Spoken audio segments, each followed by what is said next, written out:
Well, hello, everybody. My name is Mark Boyle, and thank you for watching and listening to The Mark Boyle Show. Today, I want to talk about the ever famous social media meme that I hear about all the time, and I've talked about quite a few times, is when that day comes, will you stand? And I think most patriots would say, yes, I'll stand. That's what we do as patriots. And America's always been good at that, and a lot of countries are that when there's a crisis, a national crisis, or a problem or a war, patriots and patriotic people do stand and fight for their belief structure. Um, Many people back in the day, 1700s, stood and fought against the King of England and from the Highlands and Scotland, France. They all fought and stood for what they believed to be right or just. But also, so did England, because they had their patriots that believed that what they were fighting for or against was also just. So, most people that love their country, their homeland, their families will stand when that day comes.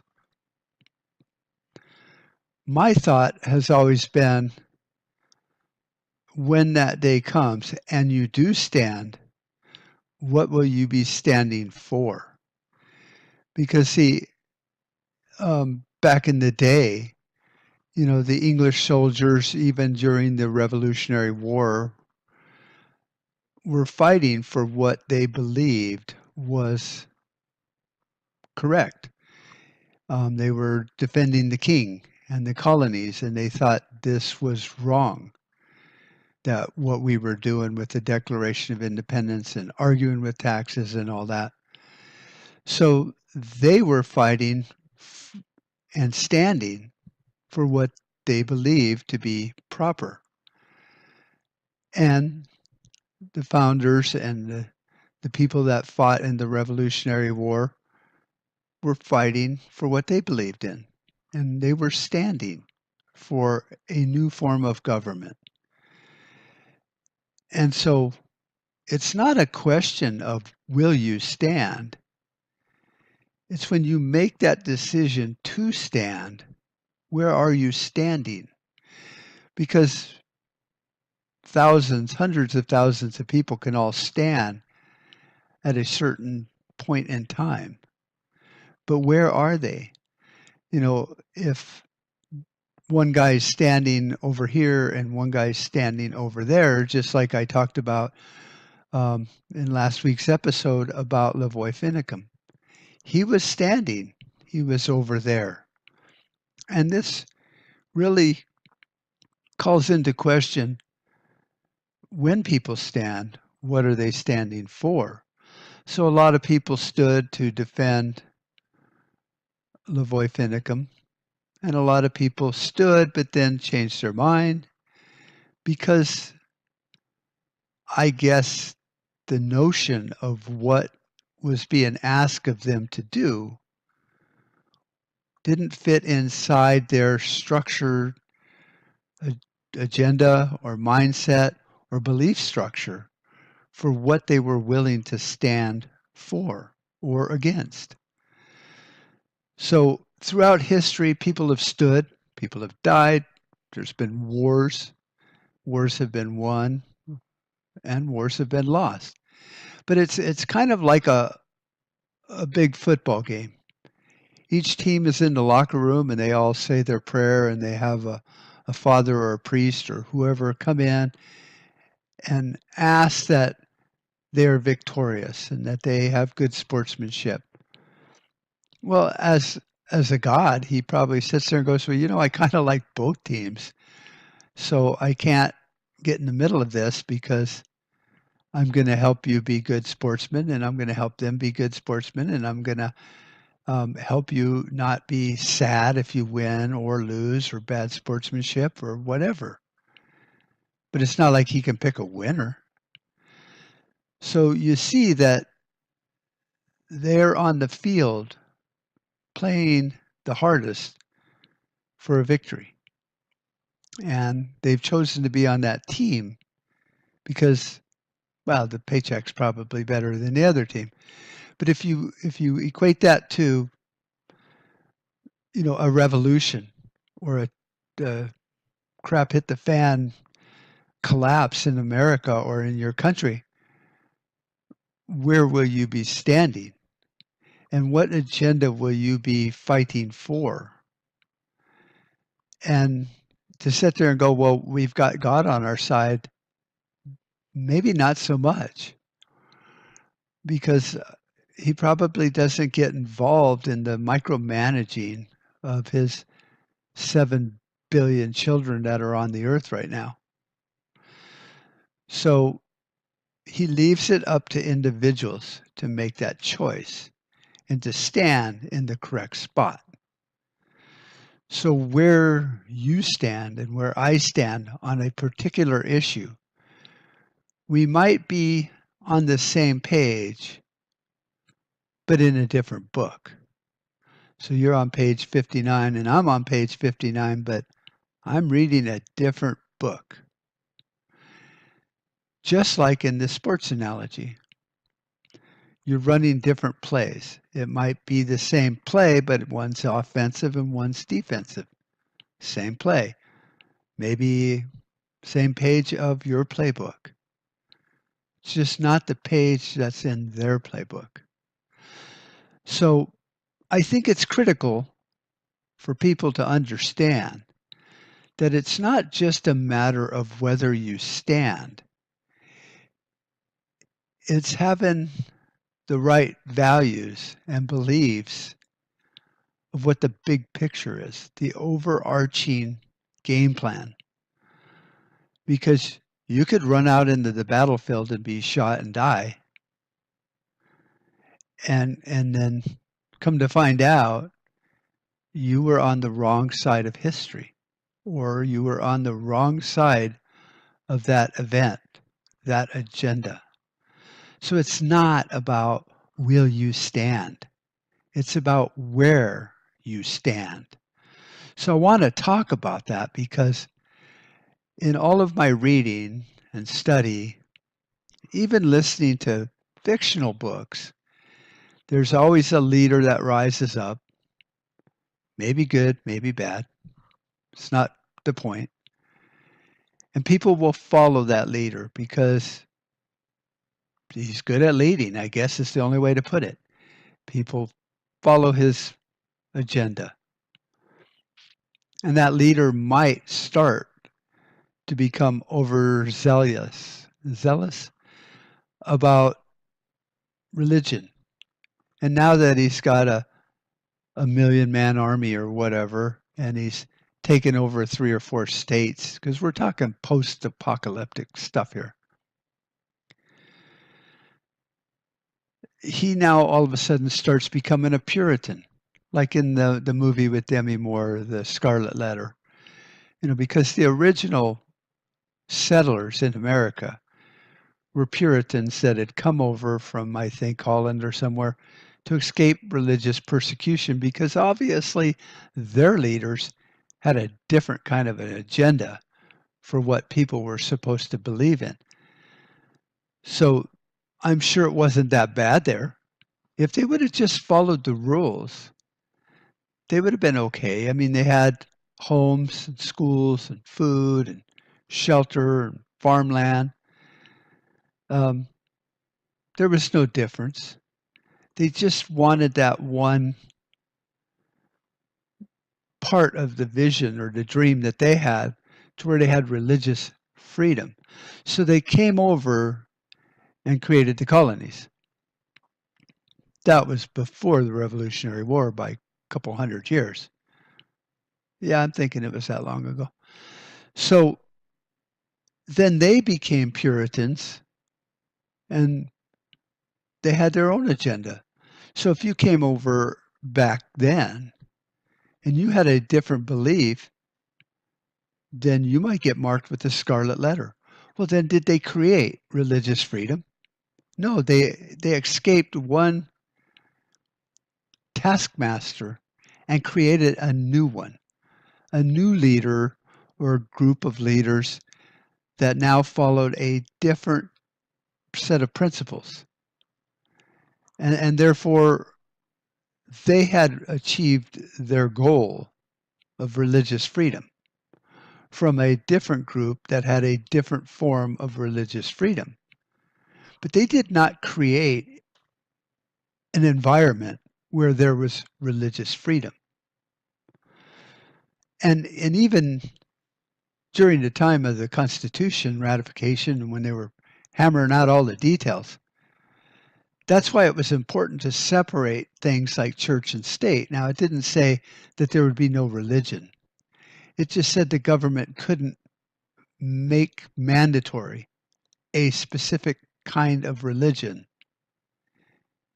in any of the colonies or any of the new states or in the Constitution itself. They didn't want an iron fist of now what we call the federal government to say, you must be Baptist to be a congressman, and you must be a priest at this level to become a senator, because that would be a violation of church and state. So if you understand what they created in the Constitution was more of a religious freedom by putting in to the Constitution, thou shalt not, basically, Congress shall make no law that abridges or takes away your right to exercise your religious freedom. You can still run for president whether you're a Catholic, a Mormon, a Jew, a Christian, Presbyterian, does not matter. As long as you're an American and you love America. So that was, people will sit there and go, well, that's messed up. Well, it's the way it was. That's how freedom is. And that's how it came about through the Puritans going, we want religious freedom as long as it's our religion. So when you stand and you join a group, a team, a militia, whatever, there will be leaders. You will take orders. And those orders might run contrary to your beliefs. Well, then where are you standing? Well, obviously on the wrong side of the fence. So you have to carefully consider your options of when that day comes, because it will come. It's just we don't know when. But just like anything, it gets too heavy to sustain itself on its foundation, even though it was a good foundation, because there's too much heaped on top of it. And that could be laws or ordinances or whatever, revised statutes. But eventually it gets a lot of weight and it sinks or falls over or crumbles. And so America will crumble also because that's history. Great nations have risen and fallen throughout time. Rome had a lot of freedom at one time. They were kind of like what we are or were, let's say, 100 years ago. Very free. They had a representative government, and it worked pretty good. And then it got corrupt, and it got big, and it became not as important to become a citizen of Rome and to believe in the dream that was Rome and the republic, as they called it, which it was a republic in the beginning. So it fell. And America will collapse. There's just it's physics, okay? It's the physics of chaos. Out of chaos comes order. Out of order comes chaos. So it will. We don't know when, and we don't know what the trigger point will be. Could be economic. It could be an EMP. It could be war. It could be famine. It could be plague. It could be a million things. And of all the things we don't even know yet what could cause it, it could be a simple little straw that broke the camel's back. But it will happen. And at that time, there will be chaos. and just a bunch of crazy people running around trying to establish order again. And they will come to you and ask you, where do you stand? Pick a side. And they might be preaching good things. Yeah, religious freedom. Yeah. And then you create a new society that offers no freedom of religion, just like the Puritans. So you don't want that. You don't want that to happen, because it's just, one, it's a bad thing, and two, you don't want to be found wanting on the wrong side of an issue. So to me, the question is, where do you stand? Not will you stand. We will all probably stand, and in some way, we won't really have a choice, but we will stand. Where you choose to stand will be up to you, and how you feel or what you feel is important. Now, because America has a constitution and it was set up perfectly, don't deviate from that point of mine. The Constitution was perfect. It had been created over 700-800 years from many constitutions that England had had. And then the kings would violate it, and they wouldn't follow the rules, and then there'd be an uprising, and off with his head. And then they would write a new one. We had the Magna Carta and lots of constitutions. And the founding fathers at the time in the 1700s knew history. They weren't like us. They actually knew history. They read, because they didn't have the internet. They read books and books. They went to school. They were college graduates at 16. They weren't stupid. And they took all of the best of all of those constitutions, and they realized that the one thing that always caused all of them, no matter how good they were, to finally not work, and not over hundreds of years. Sometimes it was, 50, 70 years, and it didn't work. They found that the people needed true representation, and they created a representative republic. And that was their add-on that made it perfect. Now, I wouldn't say that any of our scholars today could come up with anything 100th as good as the founders did. It may be able to be tweaked a little bit.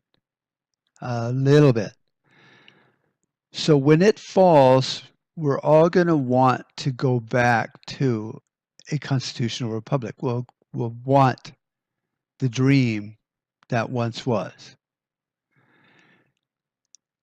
And so that dream, that constitution, the way it's read and interpreted today is far different than the way it was written and interpreted then. Because make no mistake, every word in the Constitution was weighed and measured. They really thought about the meaning of every word, and whether you put an and or an or a they or a the or a comma or a question mark or a period was all thought out grammarly or grammatically, whatever, to be perfect. So that way it could not be misunderstood, the true intent. They wrote the Federalist Papers to tell what each article and amendment meant and how it was to be ratified. And other people wrote parts of the Federalist Papers in contrast, or like a debate, to where all the people knew what they were signing on to. And that went on for a long time. And eventually everyone said, this looks to be as good as it's going to get. Of all of the cars you can pick, this one is engineered to run the longest, run the smoothest, less maintenance. This is the car I want. So it was perfect. And so when you're asked to stand, will you stand for that or a bastardized version of what that once was? So I'm going to take a break and then we'll kind of go into what I'm talking about on this because I've seen it with many people. I've talked to preppers and militia leaders, generals and colonels out on military base. I know a lot of these people. I associate with them in business. And when you talk to them and you really start to drill down, if they'll open up a little bit, you'll see that they have the vision, but it's kind of foggy. And they don't understand either because 240 plus years or whatever is a long time since it was ratified and figured out, hammered out. So we will kind of look into some of the things that you may be asked to stand for and maybe help clarify what you should be looking for. So we'll be right back.